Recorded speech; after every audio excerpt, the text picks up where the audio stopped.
Since the early 1980s, people have been noticing some really strange-looking iguanas on the South Plaza Island. These iguanas seem to be a mix between land and marine iguanas. How did these hybrid iguanas come to be? In the animal kingdom, a species is a group of individuals who can mate and have offspring that can survive. They are also isolated from other groups of animals. This isolation is like a boundary that separates species from each other. There are certain physical and behavioral characteristics that prevent individuals from mating with the wrong species. You see, mating can be a big deal for animals. It takes a lot of energy, and if they mate with the wrong partner, it can affect their chances of reproducing and even their own survival. Let me give you an example. Have you ever seen these beautiful blue-footed birds? When a pair of these creatures wants to get romantic, they perform these elaborate dances. During these dances, both birds check each other out to see if they're a good match. They also pay attention to how well their partner can dance. Now, if a bird from a different species tried to dance with them in hopes of mating, chances are they'd be ignored, or even worse, chased away or hurt. Regardless, in some cases, the boundaries between species get crossed. And this happens more often than you might think. In fact, when different species mate and have offspring, those little ones can sometimes give rise to a whole new type of animal. These new animals are different from their parents and become a unique subspecies or even a new species altogether. This is exactly what seems to have happened with the mockingbirds on Genovesa Island. Their genetic makeup strongly suggests that there was an interaction between two mockingbird species. Despite their mixed heritage, these Genovesa mockingbirds are perfectly happy reproducing with each other. The same goes for the finches on Daphne Major. Scientists have seen finches from different species mating for the past 20 years. Many of the giant tortoises on Isabella Island are actually hybrids or descendants of hybrids too. A less famous but still fascinating example of interspecies mating, the land iguanas and marine iguanas on South Plaza. These hybrids were first spotted in 1981, and since then, park rangers and tour guides have reported a few more instances of iguana hybridization. These hybrids have a unique appearance with a mix of dirty yellow and dark gray colors. Their head scales are a bit different too, falling somewhere between the scales of land iguanas and marine iguanas. Scientists have confirmed through genetic analysis that these peculiar creatures are indeed hybrids, with equal amounts of DNA from both types of reptiles. But what remains a mystery is why these birds have only been found on South Plaza. After all, there are plenty of other islands where both land iguanas and marine iguanas live together. One possible explanation could be that South Plaza is a tiny island. Because of its small size, the two reptile species have more chances to interact and mate. There are other puzzling questions as well. For example, it's unclear if these hybrids only eat vegetation found on land. So far, none of them have been seen going into the water, suggesting that they might have a metabolism more similar to land iguanas. Another interesting observation is that all the studied South Plaza hybrids have a marine iguana father and a land iguana mother, rather than the other way around. Scientists are still trying to figure out why this is the case, and they've come up with two main hypotheses. In both types of reptiles, males are territorial and use elaborate head bobbing and posturing to establish dominance among their fellow males and attract females. Once a hierarchy is established, the most dominant males get to control and prevent others from interacting with the ladies. However, in marine iguanas, even less dominant males have a chance to become parents by adopting a satellite strategy. They hang out at a distance from the main group and sometimes get the chance to get romantic. It's possible that hybrid iguanas on South Plaza are the result of these satellite marine males occasionally directing their mating efforts towards the reptiles they find on land instead. It also may be the case that it's the females making the choice. Some land iguanas might actively choose to mate with males from the sea who seem to be the flashiest in terms of their looks and behavior. Although the exact mechanisms behind these hybrids are not yet fully understood, one thing is clear. The hybrid iguanas on South Plaza appear to be infertile. Unlike other mixed creatures, these South Plaza hybrids cannot pass on their mixed genes to future generations. This means they won't give rise to a new subspecies or species. However, they still hold great significance for scientific research. Other hybrids are even more fascinating. Scientists recently conducted DNA analysis to provide evidence for the existence of a remarkable one, known as the narluga, a fascinating combination of a beluga whale and a narwhale, often referred to as the unicorn of the sea. For many years, scientists had a hunch about the narluga's existence. That's because some identified skeletons did not fit the description of either narwhals or belugas. They possessed gray skin, flippers resembling those of belugas, and tails resembling those of narwhals. The most peculiar feature of these mystery creatures was their teeth. Belugas possess 40 teeth used for capturing fish, while narwhals are nearly toothless and rely on suction to feed. The mystery skull, however, exhibited 18 teeth, all located at the front of the mouth, and some of them had spiral patterns similar to a narwhal's tusk. Nearly 3 decades later, scientists began to analyze the DNA extracted from those teeth. The results confirmed what they had suspected long ago. The skull belonged to a narwhal-beluga hybrid, the first confirmed case of its kind. In general, scientists possess limited knowledge about the mating habits of belugas and narwhals. Both species spend a big chunk of each year concealed within densely packed sea ice, making it challenging for researchers to observe their behaviors.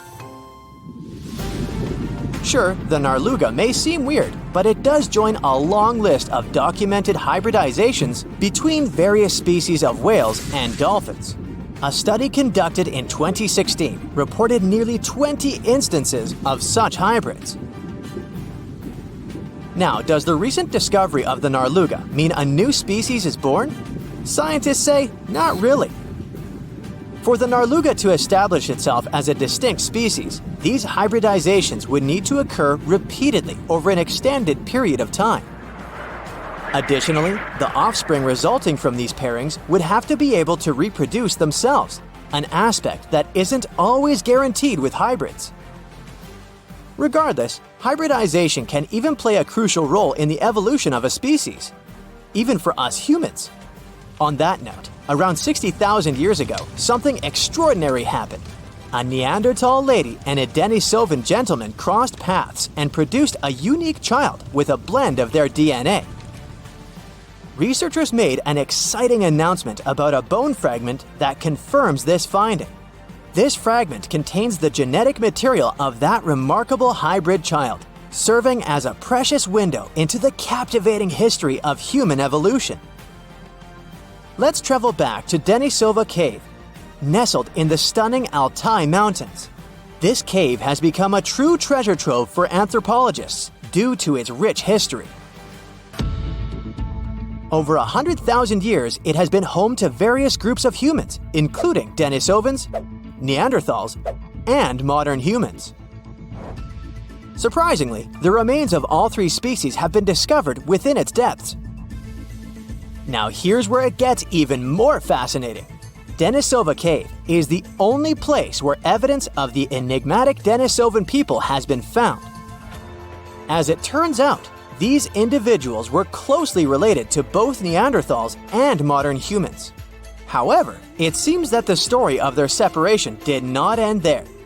Recent analyses of ancient DNA have revealed something astounding. Neanderthals, Denisovans, and modern humans engaged in interbreeding within Eurasia.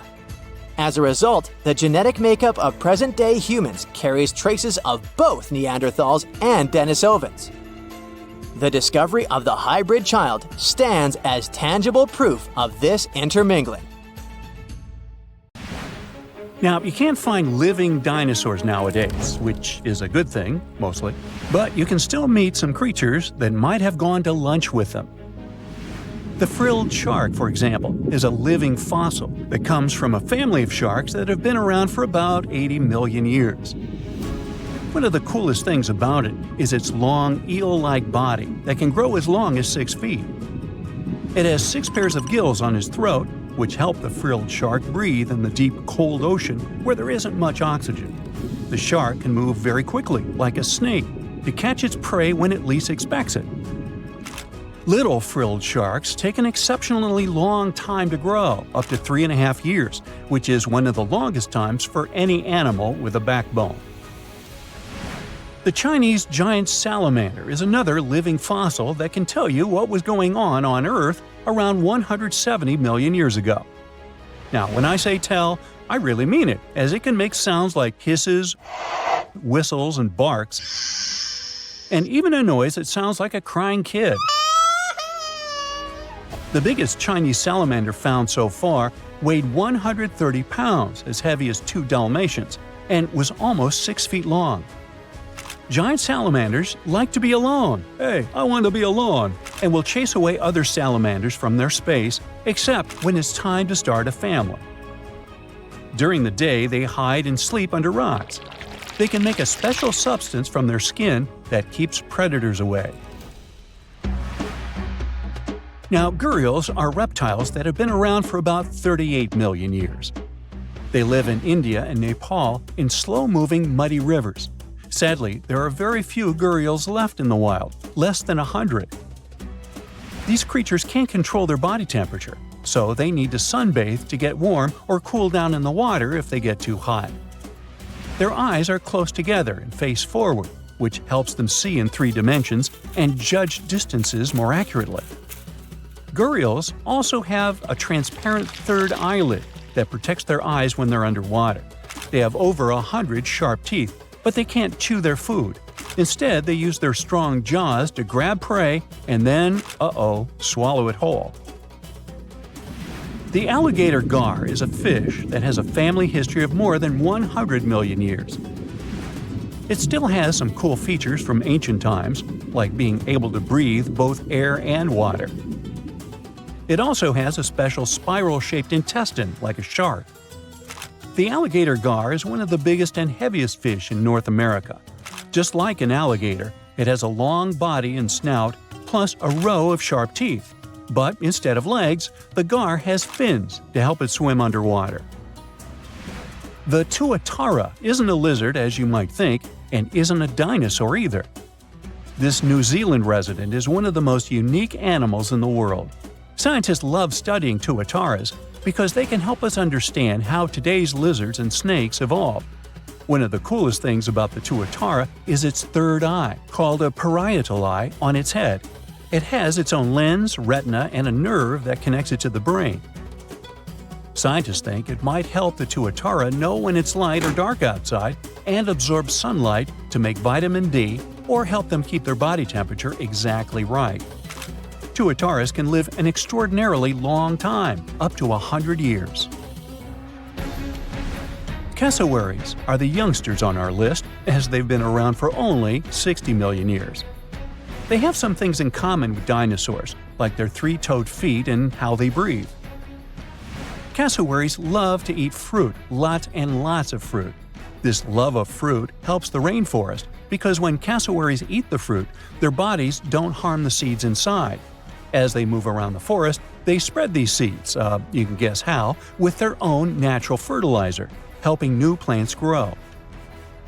Cassowaries are big birds, about 6 feet tall and weigh over 100 pounds. They have a special claw on each foot that is 5 inches long, and they can use it to kick real fast. If they feel threatened, they can charge, kick, and even jump on someone. They can also leap up to 5 feet in the air. So, the best thing to do is stay far, far away from where they live.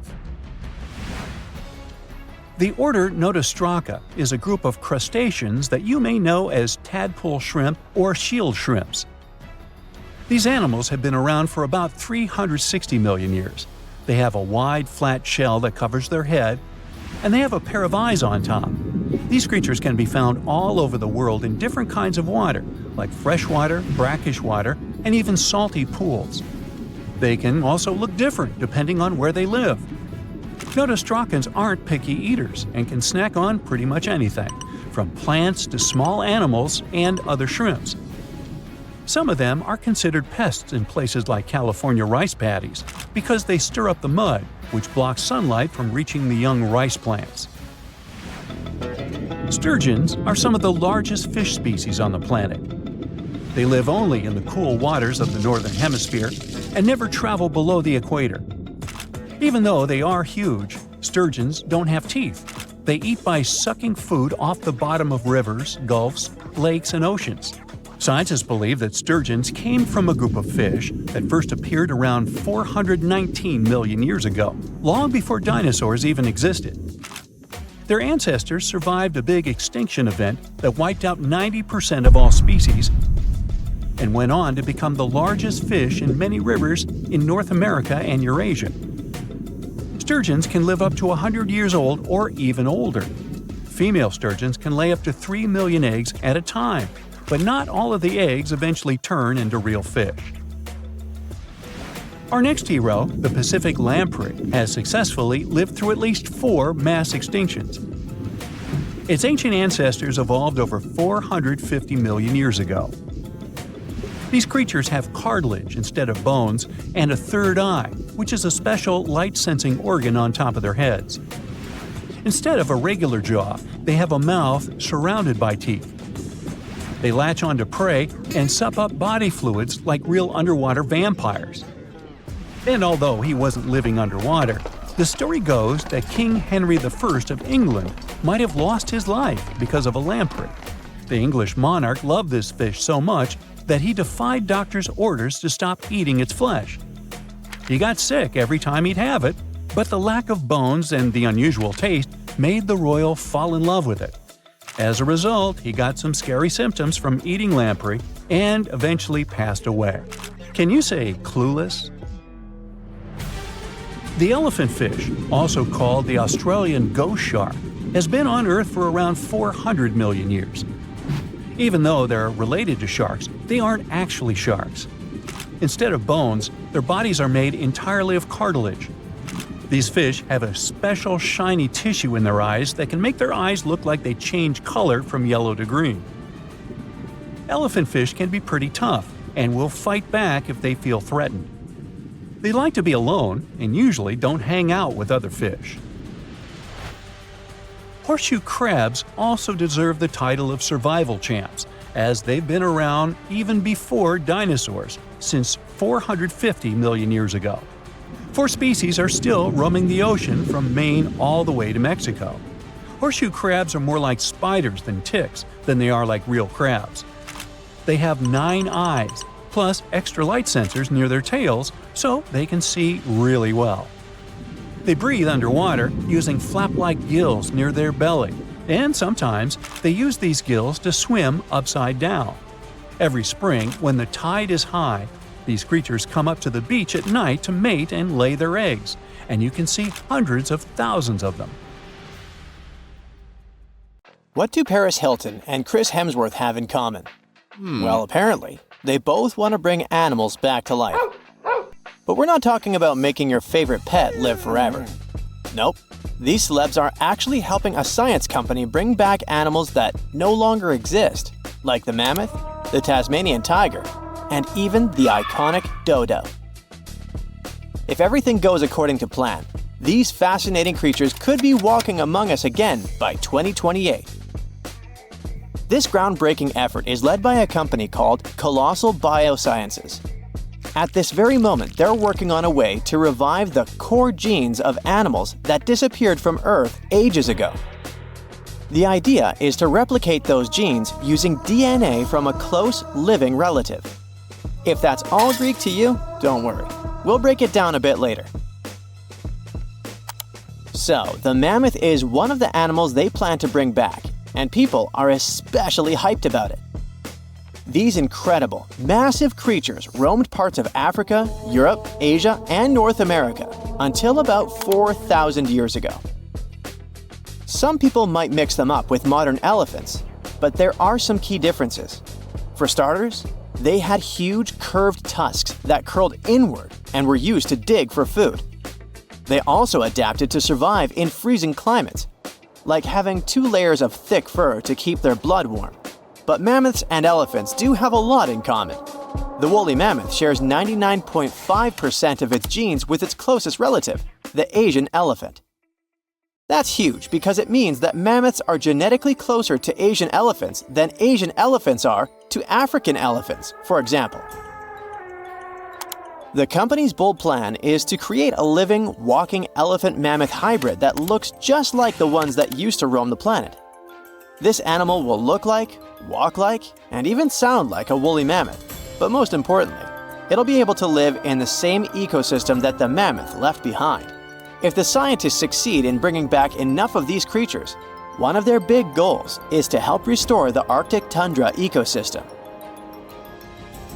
But how do they actually plan to create the mammoth? Here's their plan. First, they need to find well-preserved samples of woolly mammoths in places like Alaska, for example. Then they'll need to sequence the mammoth's genome and the genome of its closest relative, the Asian elephant. The next step is to identify the important genes that made the woolly mammoth perfectly adapted to cold temperatures, like its shaggy hair, curved tusks, and dome-shaped cranium. In other words, they need to identify which genes make the mammoth, well, the mammoth. Now comes the interesting part. They will use top-notch gene editing tools, kind of like scissors, to cut the Asian elephant DNA and replace those spots with the mammoth sequence. This will allow them to create a new cell line and, later, an embryo. This embryo will grow inside a healthy female Asian elephant, who will be the surrogate. And just like that, a new, cold-adapted elephant will be born. Or at least, that's what scientists hope. Specialists predict that this Mammoth 2.0 could be on Earth as early as 2028. The reason it will take a while is that their gestation period is around 22 months. But if that deadline feels too far for you, there is actually a chance we could get a surprise a lot sooner. That's because some of the other animals they plan to revive have a much shorter gestation period, like Australia's thylacine, also known as the Tasmanian tiger. The company is also doing whatever it takes to give this animal a second shot at life. And the good news is that the process seems to be well advanced. Recently, the group announced that the Tasmanian tiger's genome is about 99% complete. This animal was native to the Australian mainland and the islands of Tasmania and New Guinea. A big part of the Tasmanian tiger population disappeared over 3,000 years ago. But about 5,000 of them kept roaming around until pretty recently. It's believed that the last thylacine passed away in 1936. To revive the Tasmanian tiger, scientists first need a sample of the ancient animal. So they took RNA molecules from a 110-year-old preserved head that had been kept in ethanol. The team was really lucky because it's rare to find old samples that are so well preserved, allowing scientists to use advanced DNA analysis techniques. And by that, I mean they did a full, complete analysis. By studying RNA samples from important tissue areas like the tongue, nasal cavity, brain, and eyes, experts were able to learn a bunch of interesting things about the Tasmanian tiger. They could figure out how its brain worked, and also what this beast could smell, see, and taste. By the way, these semi-nocturnal animals had a special appetite for small rodents, lizards, and birds. After finding the perfect sample, the process of reviving it will be pretty much the same as with the mammoth, but with an elephant as a DNA donor, of course. In the case of the Tasmanian tiger, its closest living relative is a small marsupial called the fat-tailed dunnart. Even though this animal is small, it is a ferocious carnivore. So experts believe the whole DNA editing process will work just fine with its sequence. Their goal is to turn a fat-tailed Dunnart cell into a thylacine cell. To accomplish that, they did more than 300 unique genetic changes into a Dunnart cell. So there is no doubt they're pushing all the boundaries to make the dream of reviving animals a reality. This project also plans to revive the iconic dodo. You know, that funny-looking bird from the paradisiacal island of Mauritius in the Indian Ocean? And here, things get a little trickier, since we don't know much about this creature, which has origins that go back about 23 million years. Basically, the only clues we have about what dodos looked like when they were alive come from a handful of drawings, paintings, and written descriptions from the 17th century. But since those pictures are all pretty different from each other, and only a few of them were based on real live dodos, we're still not 100% sure what they actually looked like. And as for how they behaved, well, we don't know much about that either. That's why reviving this long-absent legend will be super interesting and really enlightening. The sample they used to extract an old dodo genome came from a skull in the collection of the Natural History Museum of Denmark. And the dodo's closest living relative, which will provide the host cells, is the Nicobar pigeon, a gray bird with colorful features found in the Andaman and Nicobar Islands in India. If everything goes smoothly, in a couple of years, we might see the fabulous and iconic dodo with our own eyes.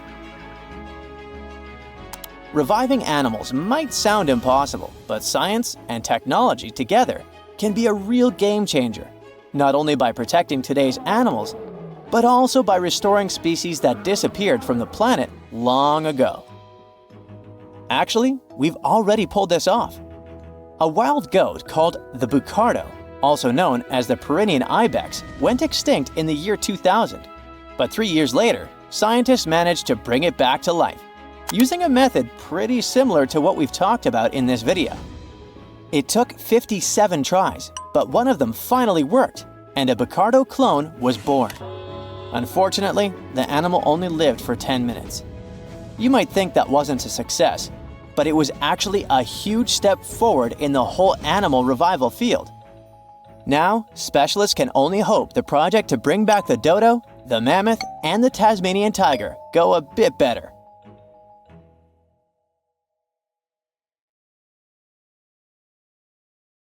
A pre-Christmas miracle happened near the mouth of South Africa's Chilumna River on December 22, 1938. Marjorie Courtney Latimer, the curator of East London Museum, was on her routine visit to the docks. She was checking if there were any unusual catches from local fishermen. Suddenly, she spotted a strange fin sticking out of a pile of discarded fish. Intrigued, she cleaned off the slime to reveal an incredible discovery. A pale blue fish with silvery flecks, thin scales, and 4 fins that looked almost like limbs. And it was huge too, 5 feet long, weighing about 127 pounds. Marjorie actually specialized in birds, but she had always been fascinated by the natural world, including the ocean. She didn't know what the fish was, but she had a feeling that it was something special. So she had the fish loaded into a taxi and taken to her museum. She then went through lots of reference books, but no matter how hard Marjorie tried, she couldn't identify the species. She decided to show it to the chairman of the museum's board, but he just dismissed it as a common rock cod. Marjorie didn't listen to him. The creature fascinated her so much that she kept studying it, and even tried to preserve it by having it taxidermied, although she couldn't save the organs. Desperate for answers, she reached out to a fish expert, J.L.B. Smith. But tough luck, he was away at that moment. When Smith finally saw the drawing, he got instantly intrigued. By January, he finally wrote the response to Marjorie, saying the fish was giving him sleepless nights. He was eager to see it in person. On February 16, when he finally arrived at the museum and laid eyes on the fish, he was stunned. Suddenly, it dawned on him that he was looking at a coelacanth, a species believed to have gone extinct 66 million years ago. This made it a Lazarus species, an extinct species that reappears after a long absence in the fossil record. It was like seeing a fossil come to life. Scientists thought that this creature had vanished with the dinosaurs. Thanks to Marjorie's persistence, this became one of the most remarkable biological finds of the 20th century. The entire genus Latimeria was named in her honor. Turns out, fish was vibing in the deep ocean waters, completely unbothered by an asteroid strike for millions of years. Today, at least 2 species of coelacanth are known to exist. Both come from this ancient lineage that survived the test of time. They mostly live in the Indian Ocean, with some chilling around Indonesia here and there. Coelacanths look and behave very differently from other fish. Their creepy fins actually move in a way similar to how human arms and legs move. They also have a special joint in their skull that lets them raise a part of their head while feeding. That's because they're related to tetrapods, those guys that were the first to step out of the waters to the land.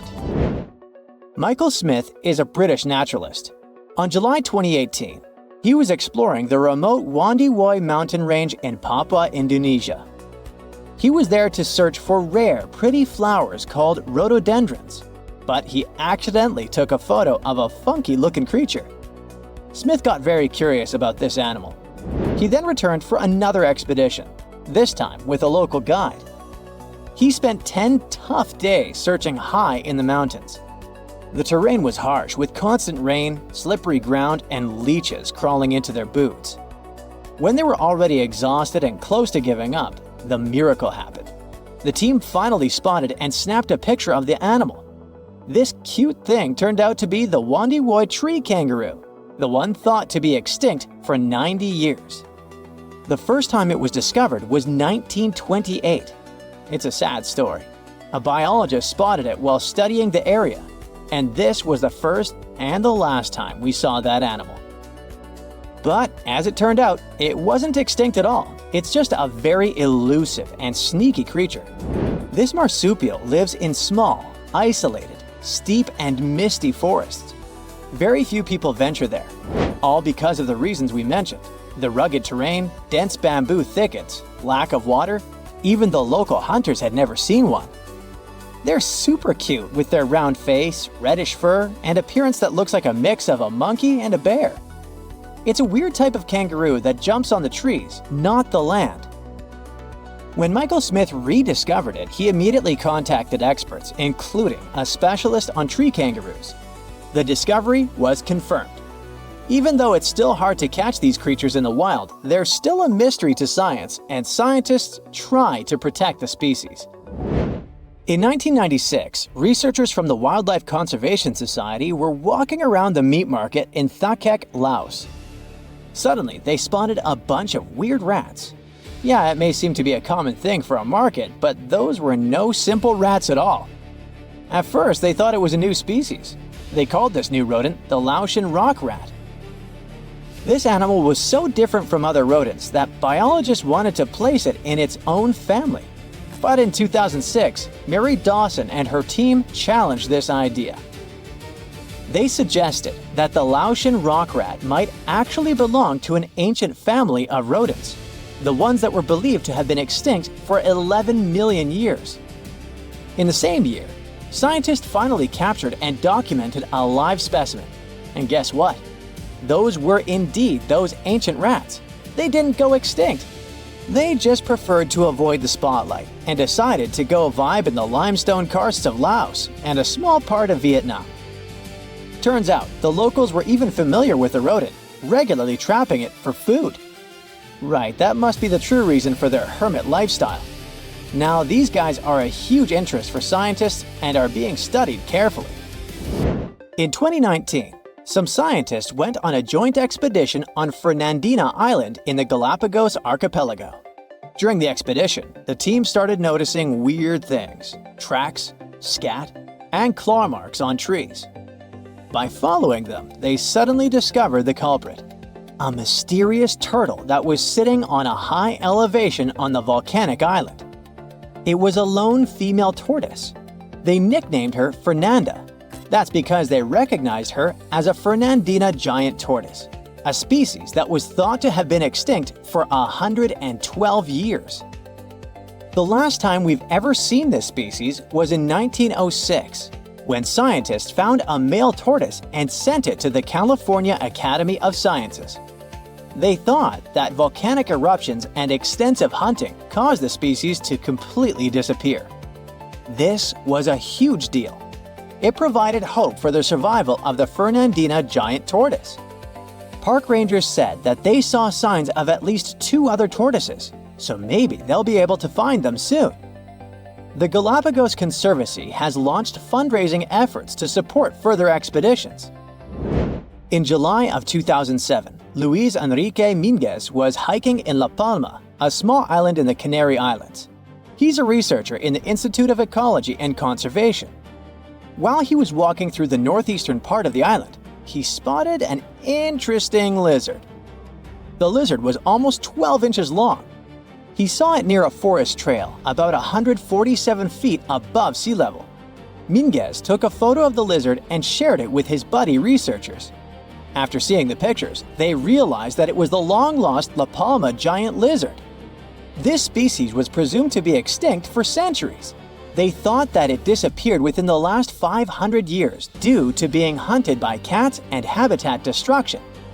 Unfortunately, even though they were super hyped up at first, things didn't go so well next time. They did some follow-up expeditions in October of 2007, and then some more, but they couldn't spot the lizard anywhere again since then. The lizard probably lived in very high and dry spots of the island. Researchers hope to discover at least some of the lizards in the future and help them thrive once again.